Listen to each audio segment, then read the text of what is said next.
Someone has to say no. Someone has to get in the way between you and those bad habits that are robbing you of all your belief, that are robbing you of being the man or the woman that your loved ones need. Guys, if you don't have that self-talk that doesn't negotiate with the things that are of lesser value than what you're truly capable of, you're never going to change. Those thoughts that you have, those actions that you involve yourself with, all start with some sort of desire within you. But it's materializing in the wrong way because you've got these cancerous thoughts that you won't take responsibility for. They don't all have to belong to you. Don't you guys know this? But it's okay. My videos, I try and put into them the awareness that I lacked at a younger age. Before I went through the heartbreak of being a single father, before I had businesses fail, before I had just so many different challenges, like career-ending injuries. And I've bounced back from every single one of those things, guys. Those adversities that I've had have shaped me to build this unbreakable, unbeatable mindset that's centered on Christ. Those thoughts that you guys have that you don't know how to deal with, that you understand you have this some sort of longing for something, but you don't know what it is. I'm telling you, there's a God-sized void within you. You've got to fill only with God. And then you have like this desire for a godly wife or a godly husband if you're a woman, but you're masking that with porn or sleeping around, trying to find love. It's not there, guys. It's not. And you know it, but you're too afraid to turn away from what the culture says is right. And the older and older you get, and the more you do these things, the more it just robs you of your soul, man.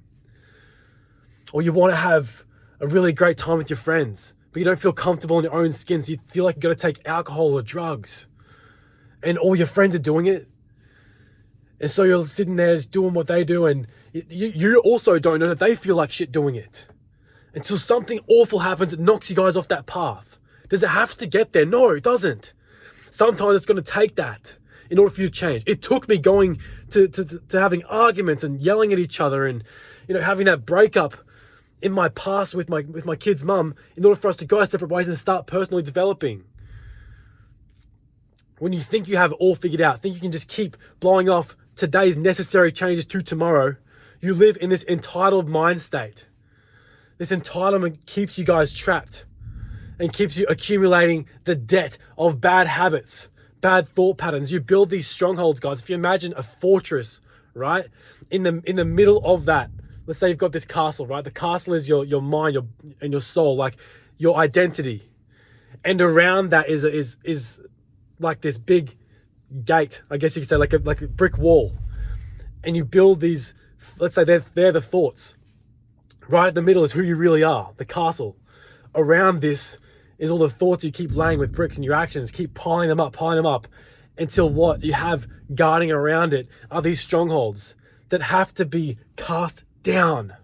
They have to be torn down. Even after you come to Christ and He can break the chains and set you free from the power of sin over you, you still have these strongholds that you've got to deal with. What these look like are constantly repeating the triggers that push you into doing that negative habit, that sin. What pushes you to go and watch porn late at night? Or, I don't know, whenever you do it. Like, what's the trigger for you? You have to identify it and identify that your brain creates these synapses, these memories. If you imagine like, it's like a chain. It's like, when Jack does this, he does this. When Jack feels this, he does this with does this. You have to ask the question, why? Why do I do this? Work backwards from there. Oh, why do I do this when I feel this? Why do I do this when I feel this? To give you a specific example, if you saw a lustful picture on Instagram and you didn't swipe off it, but you entertained it and you looked at it and you were like, oh, it's not that bad, it's not porn, that voice gets inside your head. And it starts to erode your confidence. Like, oh, it's not that bad. It's just a lady like this. It's not that bad. Like, she chose to put the picture up. That's something that can build those walls back up, those strongholds. And then what? The more repetitions you put into that, not negotiating by pushing that away, not interested, million freaking times. This stupid pornographic app puts it up in your face every single day. You're not even looking for it. It comes up. You're like, not interested. Block. These people deserve to be punished, man. These creators of these programs, kids see this stuff. People need help. Anyways, a later conversation. But you guys don't go to the source. You don't realize that you haven't started seeing women and men through the eyes of God yet. You haven't valued those children, men, women, and children, but actually seen them as children of God, because you don't see yourself as that. So when you don't have the value in yourself, you're not seeing the value in everyone else.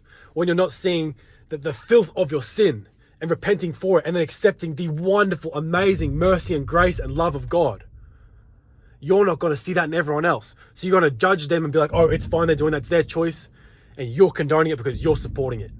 And you fall into this loop, this trap, this cycle, this triggering, over and over and over again. We're talking specifically about porn and sex right now, guys, because 9.9999999 out of 10 people struggle with this. They don't talk about it. It can go for any sin, guys. You're looking at your trigger points.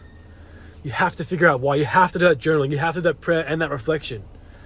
And you have to develop a non-negotiable mindset, a relentless attitude and self-talk that is undefeated, that says, I'm not going to do this because God said it is wrong. And I don't care how I feel.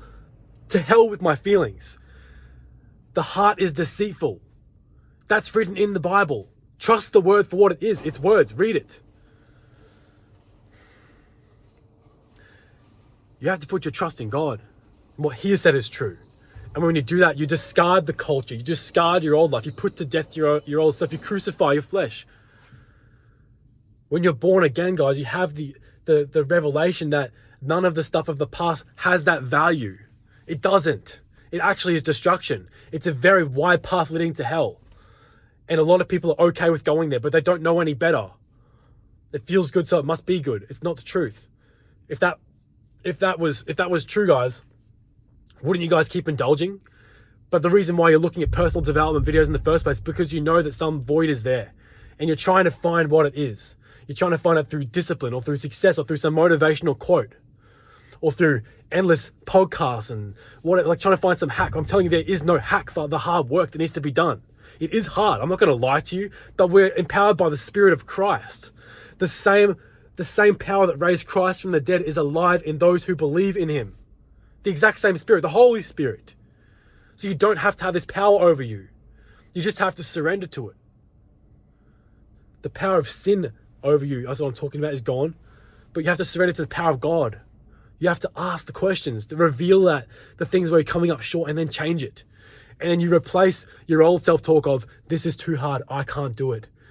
I can't do this. Like all these negative thoughts and negative beliefs that you've built since you were a child because of the social conditioning of the wage slave trap, what school teaches you, or what your parents taught you, or what your friends or your environment taught you about. You can never ascend to a greater level, or you're not worthy of achieving these goals, or are you crazy? You can't do this.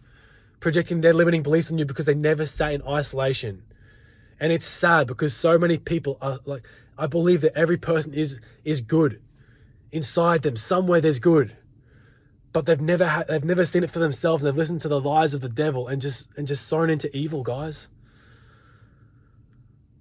Like, we all have that same seed within us. God put every single person on this planet here for a reason, man, a reason, a purpose.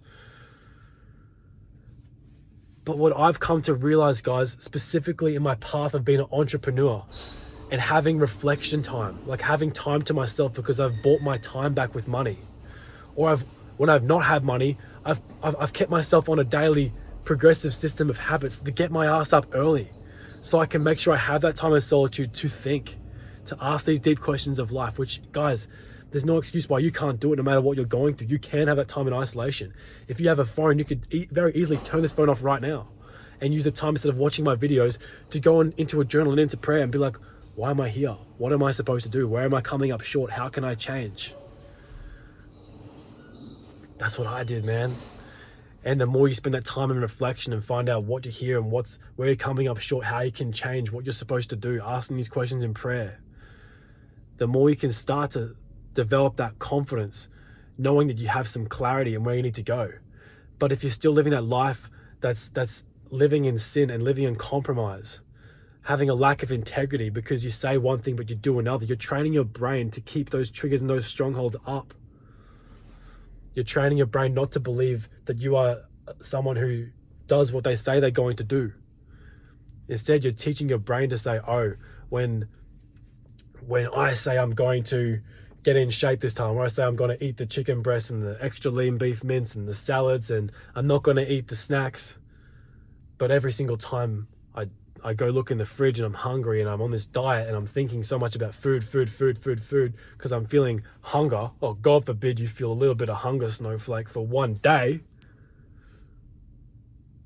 I go and choose the bad option. I go and choose to stuff my mouth face full of cheese or whatever you guys keep in your fridges that you indulge in.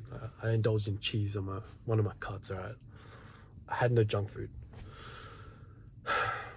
See, I learned these lessons, man. I'm not trying to point fingers. I'm very aware there's 3 pointing back at me. I'm teaching a lesson from where I've been. When I was on a cut long time ago, that happened to me, bro. I had to go through these things to learn them so I could get on the other side and teach them. I had to fail in order to get the wisdom to learn. But if you guys can have humility and get help and ask questions and constantly try and refine and build that, you don't have to fail all the time. You can get these results much faster by having mentorship, by having fellowship. Yeah, God forbid, get a bit hungry, hey? Crazy, man. Like, your best day of eating is someone's your worst day of eating is like someone's best dream. Like, your clean water you're taking for granted. Oh man, let's not even go there for a minute. We'll go back on the self-talk. There's a couple points I miss. Sorry guys, I'm not perfect. I'm trying to get the articulation better and get to a point where I could just flow. But it's like I got so much to pour out because I spent so much time hesitating on putting myself on a camera. But I must remain focused. I will get in the way of your self-doubt and your self-talk, and I will bear the weight of your hate for me spitting a real, raw, honest message that you must change. Because everyone else around you is comfortable and complacent with being where they're at. And they want to keep you at that level. But because I really love you and I really care about you, I'm going to say, you have to change. If you don't, man, you're going to regret it for the rest of your life. I don't want you guys to watch this in 6 months' time, in a year's time, in 5 years' time, and be like, man, I wish I listened to Jack then. I wish I heard the call of my conscience and answered it then. You can't get back the time you wasted, man.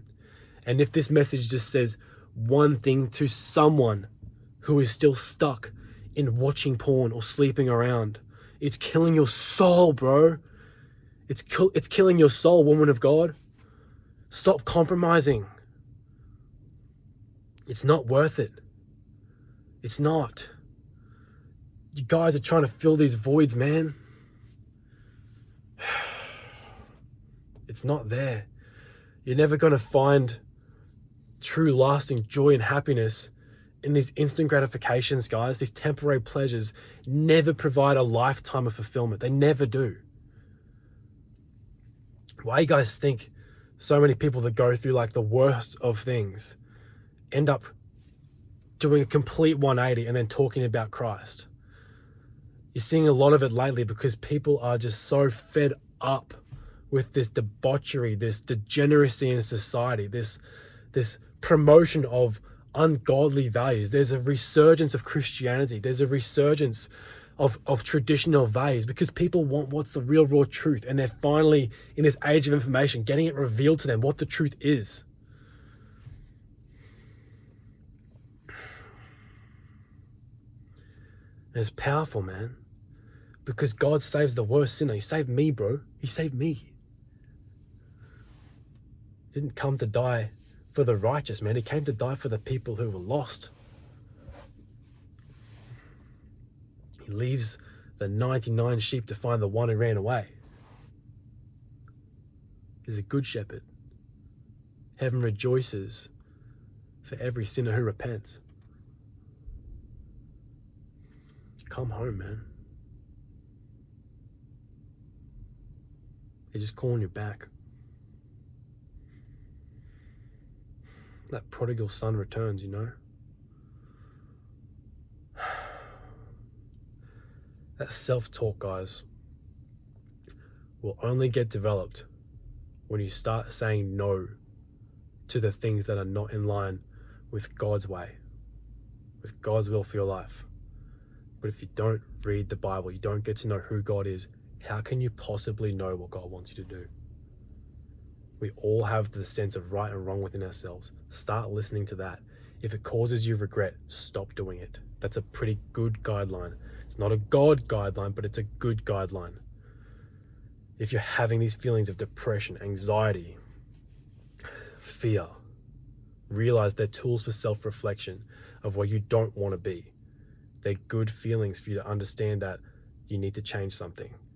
But what do you need to change? You need to be able to find that out for yourself.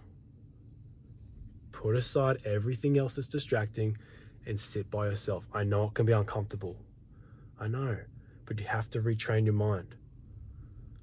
You have to ask God to help you identify the strongholds in your life.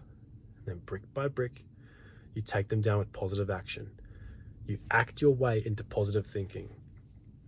Just think about it. But you do go into things as a student of the game. You study, and the way that you study is you ask God for help. And you just sit there. It says wisdom comes from fear of the Lord. So then wouldn't you fear God to get wisdom? Ask him for wisdom, he won't rebuke you. The fear of the Lord, guys, is being close to him. You don't want to be away from him because you know how dangerous that is. Because being away from God is leading you to hell. Being close to God keeps you safe. It's the perfect law that gives you the perfect freedom. The freedom of what you really want, those desires that you really want. They're not easy, and they're not easy for a reason, because it's meant to build you. The tests and the struggles along the way, the hardships, even the sin that you're going through right now, guys, it all has its reason. It's better for you to be turned over to the devil in this lifetime for a little bit so you can struggle, so that you're not spending an eternity in hell. That struggle is meant to wake you up. Those desires that you have are meant to wake you up and say, I do really want this.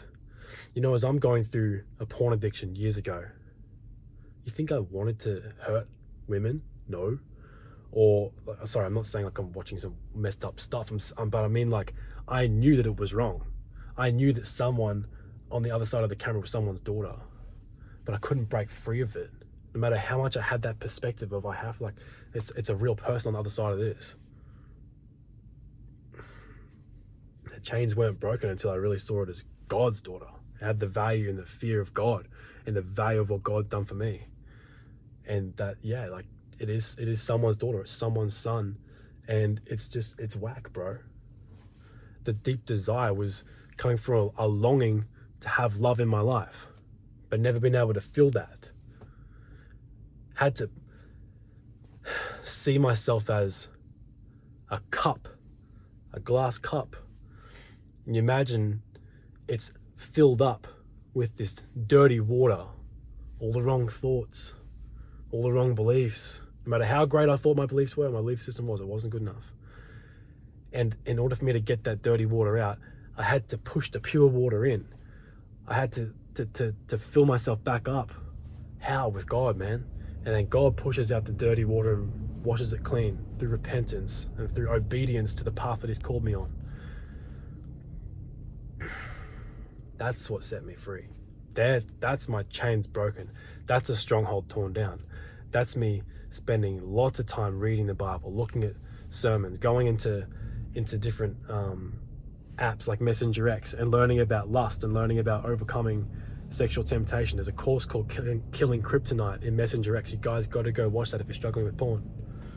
And this isn't like a whole message about porn. I'm just taking an example that was relevant to me because I realized that my compromise in that area was making me a bad leader in other areas. When I knew something was wrong but I wasn't doing anything about it, it was selfish and it was wrong and it was destroying me of my belief and integrity, and eventually that wore down my follow through. It materialized itself after I got into this new relationship with sex. And I'm like, I've waited my whole life to feel this love that I've been yearning, and I've beaten this porn addiction. I'm strong enough to go through this and not have to fall into sexual sin, and I love this person, and making all these excuses. You're not strong enough, bro. The Bible doesn't teach us to fight lust. It teaches us to fight the devil. It teaches us to flee lust. There's a reason why, because it's completely your flesh. Completely your flesh. And it's okay to have the desire of wanting to have sex, but it's supposed to be within the confines and the binds of a marriage that honors God. That honors God. So yes, a man and a woman, or a woman and a man, not a man and a man, not a woman and a woman, and whatever you guys think is in between. But it's a woman and a man. One partner. That's how it's supposed to be. Everything else is chaos, ungodly, not okay. Stop compromising. I desired that. I desired to heal my family after that breakup. I desired to provide the right nuclear family, that shelter of Christ, God, wife, child, where my daughter could grow up in a single, one dwelling home with a loving family. And I fought and I tried over and over and over again to make that relationship work. It didn't happen for the best reason. I got this new relationship and I saw that and I was like, thank you, God, for bringing me this wonderful, amazing, new, beautiful partner who's actually a good fit for me. Still had to get rid of guilt, still had to get rid of shame from the past, still had to deal with the uncertainty of how my kid's going to feel going forward to the new partner and for my partner. And those things would push me back into sin. And for like a good year and a half, man, plus, it was just, I would try and break this deeper struggle with lust and with sexual sin, but it would just keep materializing and coming up, and I'll keep falling back and falling back and falling back, and eventually just drifted off my path. I feel like I'm crushing it right now, guys, because I've just said, no more, this is not good enough. Like, I can't teach my partner an example of repentance and then not completely radically change. I said, this is not a good enough example. I love her and I love my daughter so much to set the best example for them. I can't say yes to God in all these other areas and then not trust him in this one area. I can't say I'm a good leader if I'm compromising my integrity. It's not right.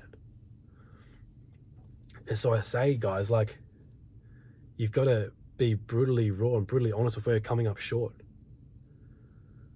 If you don't, man, like, eventually, like, you're going to have that imposter syndrome. You're going to have this lack of belief and follow through. You're going to drift off the path. What is the area where you know you could be improving, but you're choosing not to? And why are you not choosing to do it? And I'm telling you, it's going to come back to the foundation of love that you're not getting from a relationship with God, but you're looking for it in some other area.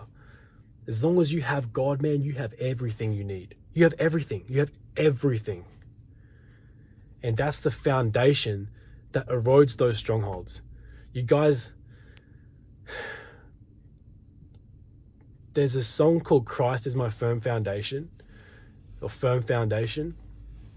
And it says, the rock on which I stand when everything around me is shaken. Like, he's right there. You guys got to build that deep foundation. A tree that stands the test of time has its roots sometimes 50, 100 meters down underneath the ground. But what happens is that tree is a mile high, bears fruit for generations. We look at nature and God's design and we say, we've got to take examples of this and apply it to our lives. I know I kind of talked a lot about porn and my struggles and sex and how to conquer that. I know that this coming into this video, I thought I was talking about self-talk, but to tell you like specific examples of how you build the self-talk, I have to talk a bit about the struggles of how to build it. I can't just say, do this, do this, do this, and then not give examples. Like, who can relate to that, bro? It has to be specific. When I'm like loving my woman and just so grateful for her, I have to be so guarded and so close to God to not fall into sexual sin, because I want her so bad, because of all the greatness and the love that she's shown me, how she makes me feel, how she looks after me, how she respects and honors me. Those things, man, make me like want to run through a wall of personal development for her. And the flesh and the enemy will try and get in your head, both of those things separate, but both of those things will try and tempt you regardless to have your brain as the greatest salesman trying to say, hey man, you know, it's okay, like you've wanted this forever, just give in, it's fine. You're gonna get married anyways, it's okay, like you can just deal with this just one time. But that one time is the inch that leads to a mile, that has you completely backsliding and off that path, that purpose. You cannot compromise. And when I said I'm done living a life of compromise, I'm done living a life that I lack integrity and follow through. And to hell with that. Loving someone is not giving into your feelings of this temporal satisfaction. It's the long-term investment. It's not good for anyone to be leading someone away from God. No matter how imperfect I am, it's never okay. You have to do your best to push in that direction. And so me and my partner, we made a commitment to each other. We made a commitment to God. And we've made this commitment 100 times. But the fact is, this time we backed it up with very radical action and boundaries. It had to be that approach, because we're both aware that we cannot outfight lust with discipline. It doesn't work. So we have to identify the triggers and the self-talk that's putting us in these positions. The old thoughts that we used to have before we came to God. We have to renew our mind in Christ. We have to renew our mind in His truth, not what we thought was truth. We have to discard the old thoughts. We have to tear down the strongholds. And the more that you guys do that, the more that you lay these new bricks, these new foundations that protect you from all the evil that's trying to take you off your path and your purpose. I hate to be the bearer of bad news for you guys. You're not going to like this one.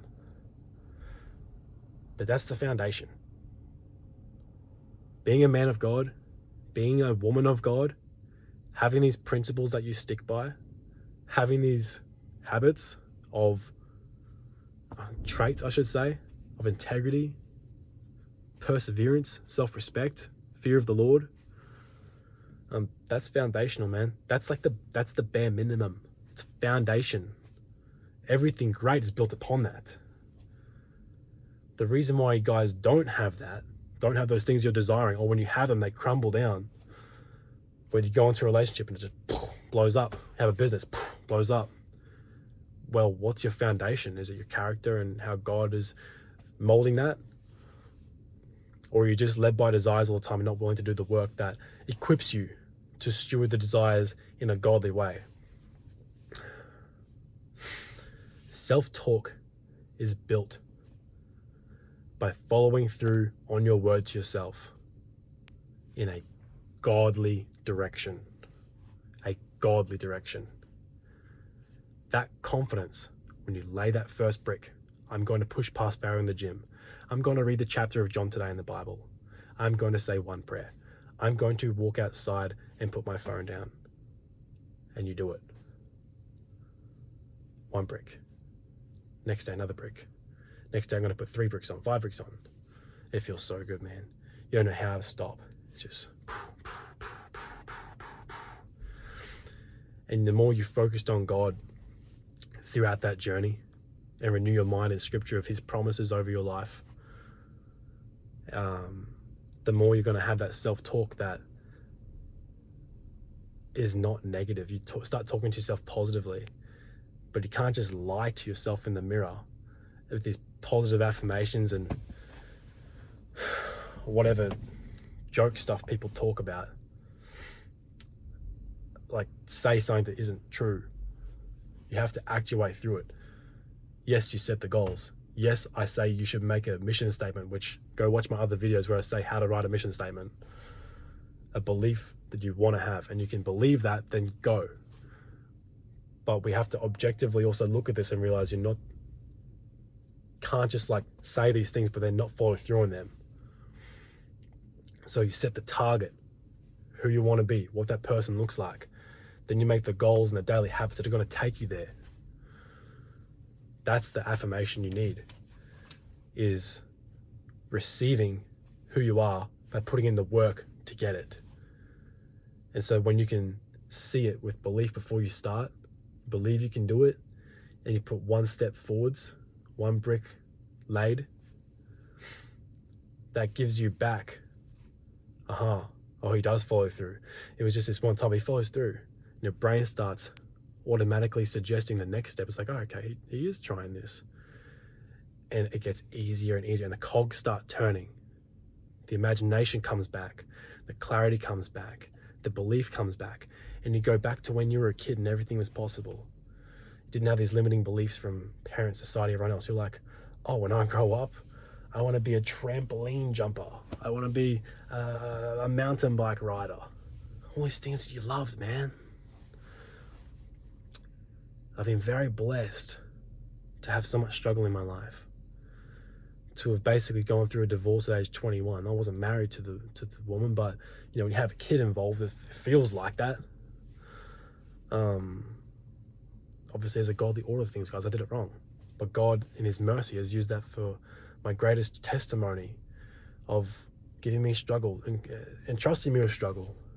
Using my sin as a means to teach you guys a system that will keep you on the right path.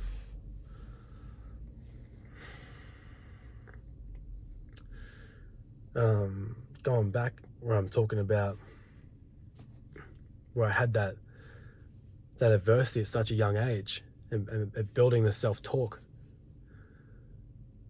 When I stepped out of my own selfishness of here's what I want to do and changed it to here's what I've got to do. Changed it from, oh, I have to do this to I get to do this. To why is this happening to me? To this is happening for me. To I'm doing this for me. To I'm doing it for my loved ones. They need my best. When I stop the self-pity party and I'm looking in the mirror at my parents' house, full long hair, full beard, I'm training 8-9 hours a day of basketball, shooting until the lights turn off, nighttime. I'm training powerlifting 3-4 hours a day, trying to escape the voice inside me that's saying, hey, you got to sit down and be still and learn these lessons. Stop avoiding pain. You're running from it. How about you run to it? When I stopped running, I couldn't outrun my reflection. And I looked in the mirror and I said, this is not good enough. My daughter needs my best. Needs my best. Started waking up earlier. I didn't know what my best was. All I knew was where I was coming up short. But where I'm saying that's the best report card back is just to say, where am I coming up short? I don't know the whole path, but at least I know where I'm messing up. I'm going to take responsibility for these things. And I stopped being like, oh, my ex is taking power away from me. I might not see my daughter ever again. I'm living in this toxic environment at home. I feel crap about myself because of this, and this. Again, pointing fingers at everything else. Noticing 3 are pointing back at me. And I said, thank you for teaching me that lesson, Greg Plitt, where you pointed that finger of accountability and said there was 3 pointing back towards me. And I started taking responsibility for my situation. I took the power back. I said, I'm going to get better at communicating. If I end up with this woman, so be it. If not, on to the next one. I'll have a greater relationship than before. But regardless of which, my daughter will have the best father. I will make my loved ones proud. I will make myself proud.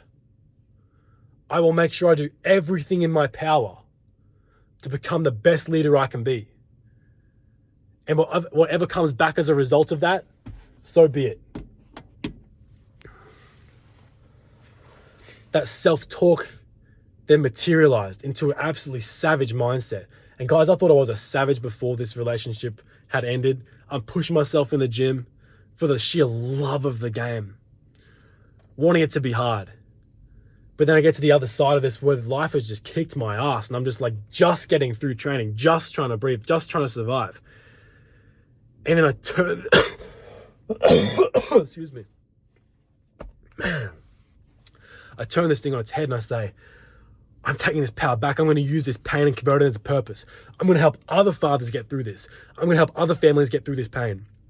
I'm going to get in the way, no matter how uncomfortable it is, of people saying that it's good enough and say, no, it's not good enough, that you're accepting this of yourself.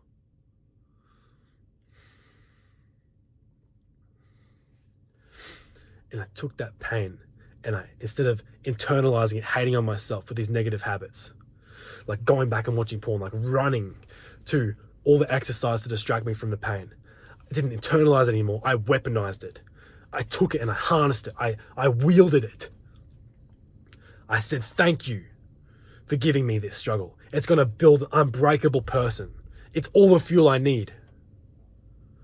You don't need to go through the pits of hell, guys, to get this blessing of strength.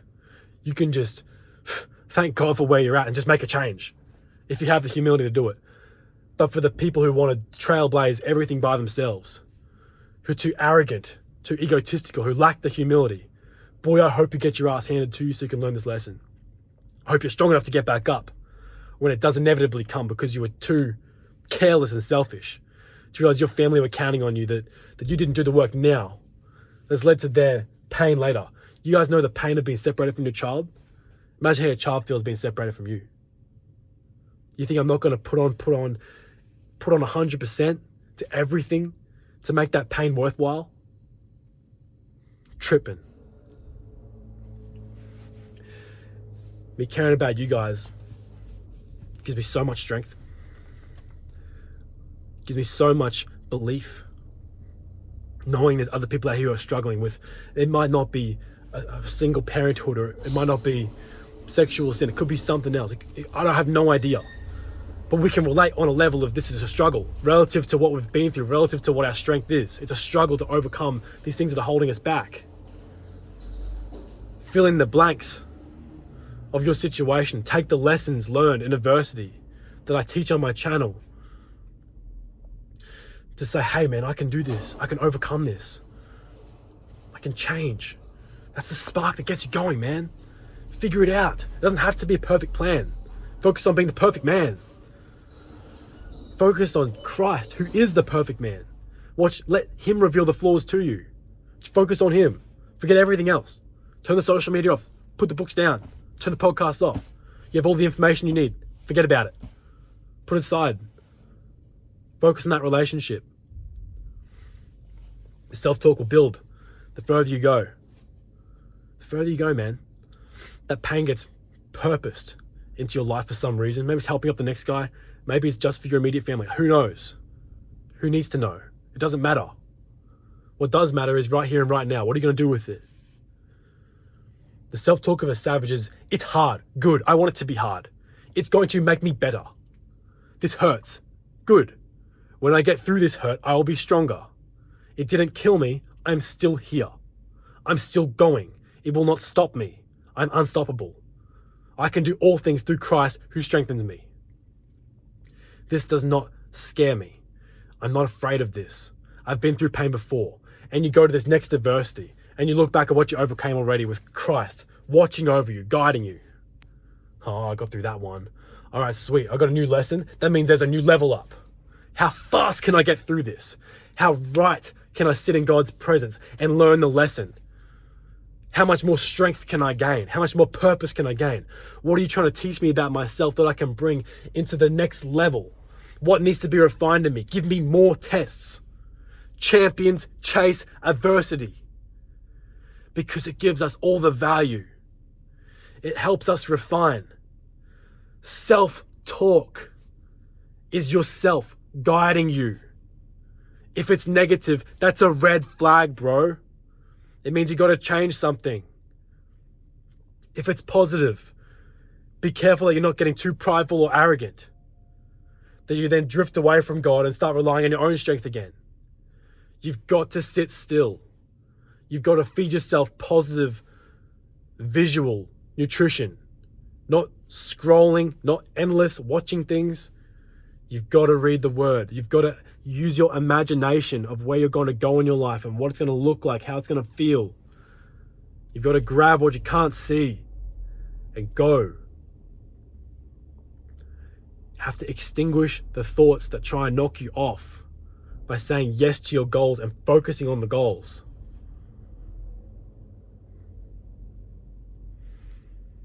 The way you talk to yourself is going to come out of how you value yourself. If you're not valuing yourself because you're doing the things that are of lesser value than what you know you're capable of, no wonder why you feel so low. No wonder why it's so hard for you to change.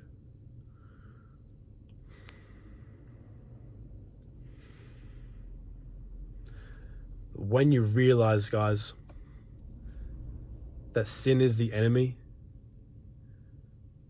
you have something you can fight. You have some challenge. Now you can make the changes. But if you don't identify that what you're doing is evil and what you're doing is wrong, what you're doing is a bad example, how could you possibly know where to point that direction of that anger and that frustration in your life other than internally?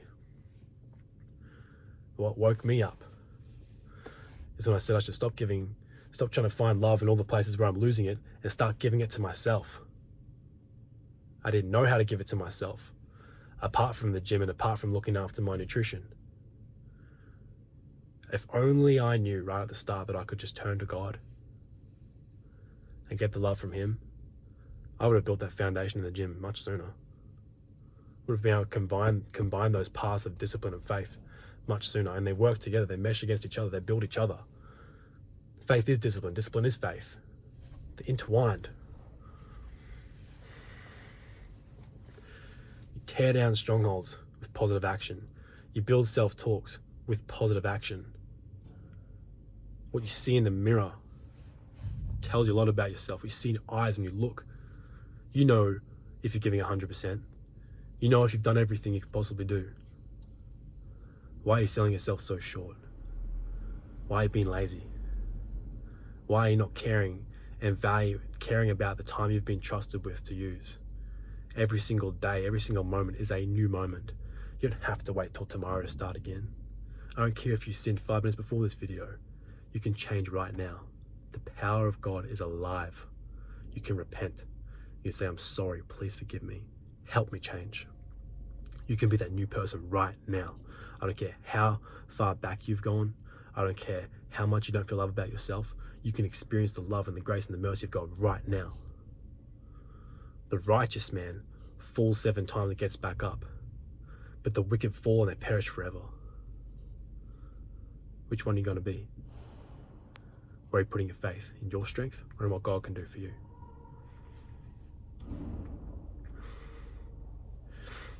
You change your identity, guys, by changing how God sees you.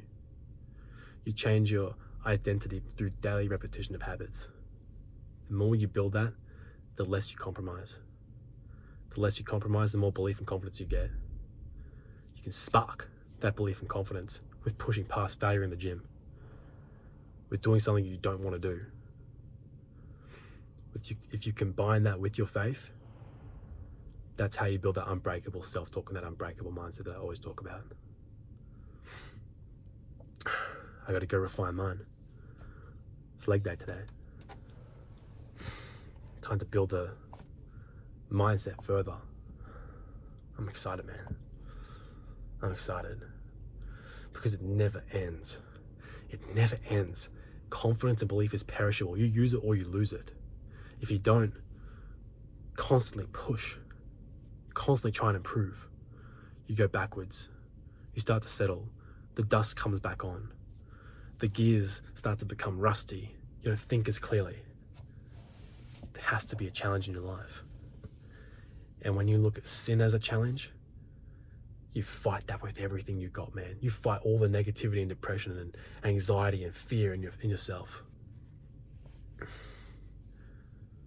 You fight all the things that are holding you back by living like God, by living in a way that He's told you to live. And when you've conquered those things like lust, when you've conquered those things like laziness, when you've conquered spiritual things, when you've conquered the unforgiveness that you have, what's next? You help other people conquer the sin in their life. You have the strength, the shoulders to carry the burdens of others, that they can lean on you for support and guidance. You're strong enough to stand in the way when everyone is saying, no, they can keep doing this. You say, no, it's wrong, man.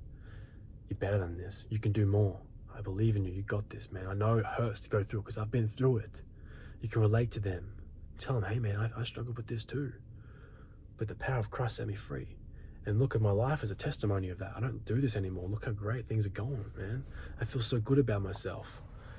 It's all working out. It's going to be all right. There's hope on the other side of this heartbreak. But you got to believe it before it's right there. You have to believe it so you can take the action that pushes you in that path. If you don't believe it, you're never going to achieve it.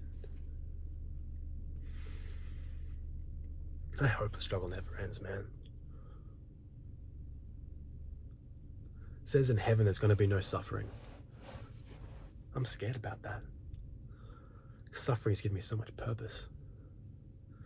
Suffering's given me so much value and fuel. Must be a great place, far beyond what I can comprehend.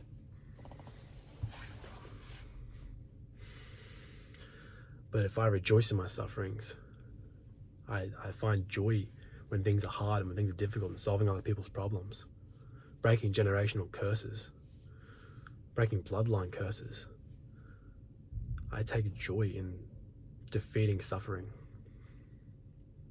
And it's a suffering to defeat that. It takes everything.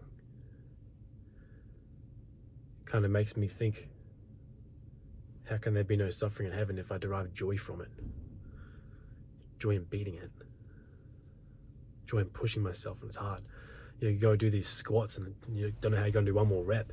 I'm like, this is exactly where I finally feel alive, and you get that split second and you're like, oh, finally I get to experience the test. Finally, I want this pain so bad so I can get up and get stronger. I don't know what's to come with that, guys, but I look forward to it, because whatever has been removed, I know as a fundamental principle, God replaces it with something greater. Hopefully there's an afterworld tournament like in Dragon Ball Z. That will be sick, but who knows? Anyways, I gotta go and get this. These weights aren't gonna move themselves. And yeah, like the duck said, let's get this bread. So your boys gotta go, smash some legs, and lock in. It's gonna be a sick day. Let me know what you guys think about these long videos, man. I mean, I derive a lot of value from long form content. You can just flick it on and hear it as you go along. If you think there should be, you guys like prefer the short stuff, let me know. I'm trying to get a bit of balance of both. Like I said, I'm just getting started. This is, I think, I don't know what episode this is, man, of the raw talks in the car. If you guys prefer the more organized content, make your own channel. I'm gonna keep getting this and refining it as we go along. But I mean, if the younger me saw the stuff that I'm talking about, that's who I'm talking to, and that's where I'm trying to go with this. Is, bro, I wish I had someone just like talk raw and authentic and share their thoughts and reflection and truth the way I'm trying to do it. Be invaluable to me, because I needed someone who would lead. I needed someone who would be getting in the way of the person who I was becoming sooner. I needed someone to uppercut myself. I needed to uppercut myself. I'm trying to develop this fist to fly through the years of time to uppercut myself from the past. So get off that path, man. Your daughter needs more. Your future wife needs to be stronger now. So don't lead her into sin. You can't change that time, man. You can't dwell on that. And I'm not. But what I am trying to do is get in the way of you guys, where you're going. So hey, man, there's a better path. Take it. You don't have to have this internal debate of who you could be, raging in your head all the time. You don't have to negotiate with sin. You can just, no, I'm not going to do that, so I won't. Dealing with doom scrolling, the best solution is put the phone down. You don't have to make these things more complicated, guys. But do get to the root by having the healing through Christ. Actually, I wanted to add on to that video about the triggers, specifically the triggers. When you guys are going through identifying that chain of events that I was talking about at the start of the video, where when I say this, I do this, and it's in a negative way, you can do it in a positive way too. Imagine how good it would be if your brain is automatically suggesting that, hey, when Jack hears the alarm, Jack gets up. Hey, when Jack's tempted with food, he makes the right choice, not the easy choice. Or when that sexual thought comes in that he shouldn't be entertaining as a man of God, especially before he's in a marriage, he doesn't say it to his partner to try and seduce her, or he doesn't entertain the thought or the image of it, and instead, because it's unholy, he takes that and he surrenders it, he takes that captive and gives it to Christ. The more repetitions you put in those positive ways, guys, the easier it becomes. I say it's hard at the start because that's all you know. But the truth be told, the more that you repeat this stuff, the faster that negotiation window of debating about whether I should or shouldn't make this right decision, the smaller that gets, and then it goes. It goes away. You say, oh, this is what I do. What I do is I act in a way that honors God. And that's the frame you remain in. And so you no longer compromise. You live a life of integrity, life of self-respect, life of honor. Those chains, man, are built in reps, daily repetitions that they just build upon themselves, man, until that fortress that you've built around you is not the things that are self-defeating and limiting that creativity and imagination that was at the center of that fortress we're talking about. Instead, it's guarded and protected by love, self-respect, all these characteristics I'm talking about. And you have that inner child come back and pour out. It's just an abundance of God's love shining through you. All you have is belief. All you have is perseverance and follow through. You have everything you need, man. There's no negotiation in this path. Negotiation for some steps that might take you there, refine along the way, sure. Always be learning, always try and evolve. Always try and evolve, I should say. But negotiating with sin, it's not for us, man. It's not for us. Thanks for watching.